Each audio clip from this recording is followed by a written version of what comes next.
अस्सलाम वालेकुम दोस्तों, मेरा नाम उस्मान है और आप देख रहे हैं यू प्लस यूट्यूब चैनल। दोस्तों, यूं तो बादाम बहुत ही मुफीद और ग़िज़ाइयत से भरपूर मेवा है, मगर इसमें छुपी है एक बहुत ही अहम बात उन लोगों के लिए जिन्हें बादाम नहीं खाने चाहिए।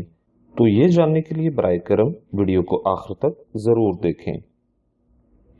दोस्तों, वीडियो में आगे बढ़ने से पहले मेरी आपसे एक छोटी सी गुजारिश है कि अगर आप हमारे इस चैनल पर नए हैं और अभी तक हमारा चैनल सब्सक्राइब नहीं किया हुआ तो बराहे करम आपसे दरख्वास्त है कि नीचे रेड कलर के सब्सक्राइब वाले बटन को प्रेस करके साथ वाले बेल आइकन को भी प्रेस कर लें और हमारे चैनल के फ्री में मेंबर बन जाएं, ताकि हर नई आने वाली वीडियोस और अपडेट आपको बआसानी मिल सके। क्योंकि इस चैनल में हम हर रोज health and fitness, beauty tips और होम रेमेडीज पर मबनी वीडियोस अपलोड करते रहते हैं। तो दोस्तों, हम सबसे पहले बात करेंगे बादाम के हवाले से। बादाम बहुत ही मुफीद और ग़िज़ाइयत से भरपूर होता है और सेहत और याददाश्त के लिए बहुत अच्छा माना जाता है।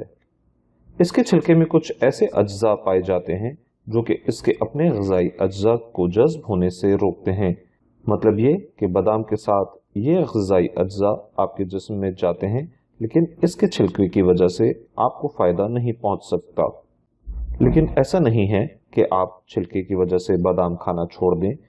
इससे फ़ायदा उठाने के लिए आप बादाम को पानी में भिगोकर कुछ घंटों के लिए रख दें और फिर इसके छिलके को बआसानी उतार कर खा सकते हैं।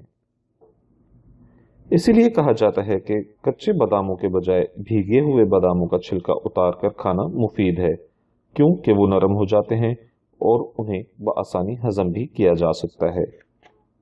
तो दोस्तों, अब हम आपको बताने जा रहे हैं कि किन लोगों को बादाम नहीं खाने चाहिए, जिनमें सबसे पहले हम बात करेंगे अगर किसी शख्स को पथरी की शिकायत है तो उसे चाहिए कि वो बादाम खाने से गुरेज करे। इसके अलावा ब्लड फिशार खून यानी हाई ब्लड प्रेशर के मरीजों को भी डॉक्टर्स बादाम खाने से मना करते हैं।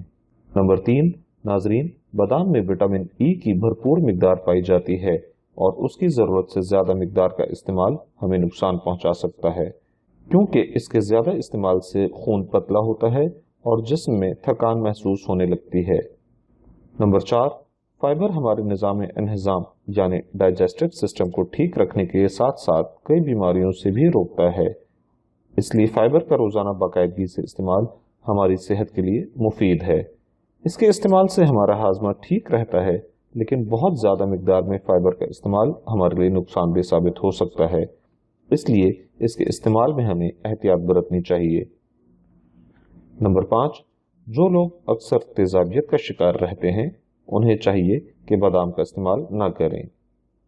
नंबर 6, अगर आपका वजन ज़्यादा है तो आप कोशिश करें कि खुश्क बादाम ना खाएं, क्योंकि ज़्यादा वजन और मोटापा सेहत के लिए ठीक नहीं होता और कई बीमारियां लगने का डर होता है।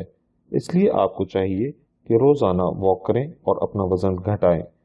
लेकिन ज़्यादा वजन वालों के लिए अच्छी बात यह है कि वो भीगे हुए बादाम खा सकते हैं, क्योंकि भीगे हुए बादाम वजन कम करने में मुआविन साबित होते हैं।